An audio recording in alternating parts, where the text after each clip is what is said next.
Jadi dengan hal-hal yang sudah sangat baik dilakukan oleh Pak Jokowi dengan pemerintahannya di periode kedua ini, tentu saja kami berharap keberlangsungan pelaksanaan semua program itu nantinya bisa dilanjutkan oleh PDI Perjuangan plus insya Allah Presiden dari PDI Perjuangan, dan kami siap untuk melaksanakan hal tersebut, meneruskan hal-hal yang baik untuk bangsa dan negara, tentu saja rakyat, dan kesinambungan serta sinergisitas itu tentu saja akan kami jaga.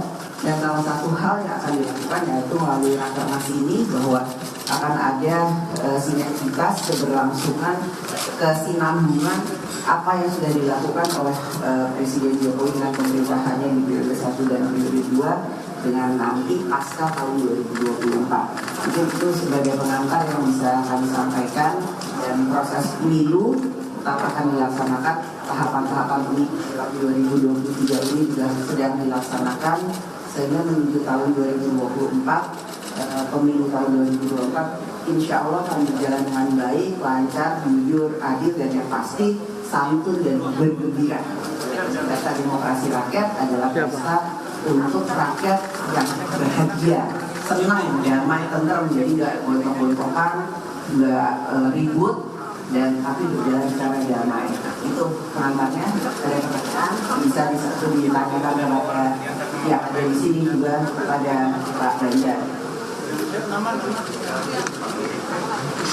Selamat sore Pak Puan, saya Delvira dari Instagram.com. Izin bertanya soal apakah rakernas hari ini akan membahas khusus strategi pemenangan di Jawa Barat dan Sumatera Barat, mengingat elektabilitas Pak Ganjar relatif rendah. Pemetaan tentu saja harus dilakukan. Tadi juga dalam paparan yang saya sampaikan, saya juga menceritakan bagaimana peta politik dinamika hari ini bukan hanya untuk PDI tapi peta nasional.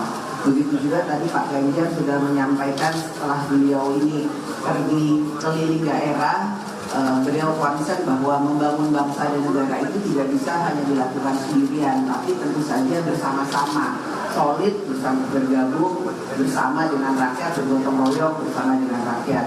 Strategi Jawa Barat, Sumatera, dan lain-lain tentu saja menjadi satu strategi bagi PDI Perjuangan, bukan hanya untuk menambah elektoral suaranya Pak Ganjar sebagai calon presiden PDI Perjuangan, tapi bagaimana kemudian merebut kantong-kantong PDI Perjuangan untuk bisa dipertahankan dan meluaskan atau melebarkan posisi dari PDI Perjuangan di semua daerah. Jadi ini memang rakernas ini merupakan satu rakernas yang sangat strategis menjelang pemilu tahun 2024. Mbak Puan, Mbak Puan dari Tempo pertanyaan, gimana dilakukan strategi pemenangan pemilu? Nah, kalau dari PDIP sendiri kan kemarin sudah mengantar 10 nama, apakah di hari ini sudah terkerucut namanya 28 nama? Kemudian dalam waktu dekat kemarin P3 bilang akan bahas capresan dengan P3. Nah, apakah nanti hasil rakernas ini akan mengajak P3 pencawapresan? Pencawapresan nama kan banyak, sudah 10. Kalau boleh saya sebut yang ada di media, Pak Mahfud sudah masuk namanya, Pak Erick Thohir, Pak Ridwan Kamil, Pak Sandiaga Uno, kemudian ada Pak AHY, ya kan? Pak AHY, Pak Erlangga, ya kan? Nama-nama itu ya masuk dalam peta yang ada di PDI Perjuangan. Kalau bisa saya sebut beberapa nama itu, dan semuanya tentu saja mempunyai kelebihan-kelebihan yang nantinya akan dipertimbangkan, dan kemudian apakah itu bisa bekerja sama dengan calon presiden dari PDI Perjuangan sesuai dengan visi misi, cita-cita, dan lain sebagainya. Jadi nama tetap akan kami kerucutkan, tapi belum hari ini. Hari ini masih menimbang-nimbang nama yang ada. Mbak Puan, Mbak, tengah Mbak.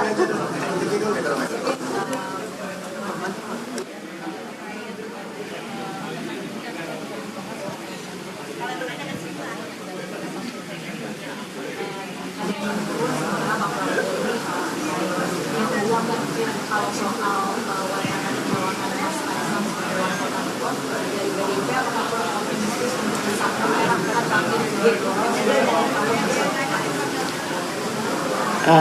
Untuk Kaesang, Mas Kaesang boleh juga ya kayaknya masuk Depok ya nanti PDI Perjuangan pertimbangkan, toh pilkadanya masih 2024, tapi ya nanti saya tanya Mas Kaesang berminat atau enggak masuk PDI Perjuangan tuh. Kemudian tadi apa, elektabilitas survei itu tentu saja menjadi salah satu patokan bagi kami, dan kami PDI Perjuangan juga Pak Ganjar sudah memahami bahwa dinamika naik turunnya elektabilitas dalam survei itu harus dikaji secara matang dan dicerna secara lebih mendalam. Namun yaitu salah satu hal yang harus kami lakukan adalah bagaimana kemudian bisa mendorong Pak Ganjar untuk bisa bukan saja surveinya naik tapi memang bisa diterima oleh rakyat. Itu yang menjadi salah satu hal yang harus dilakukan.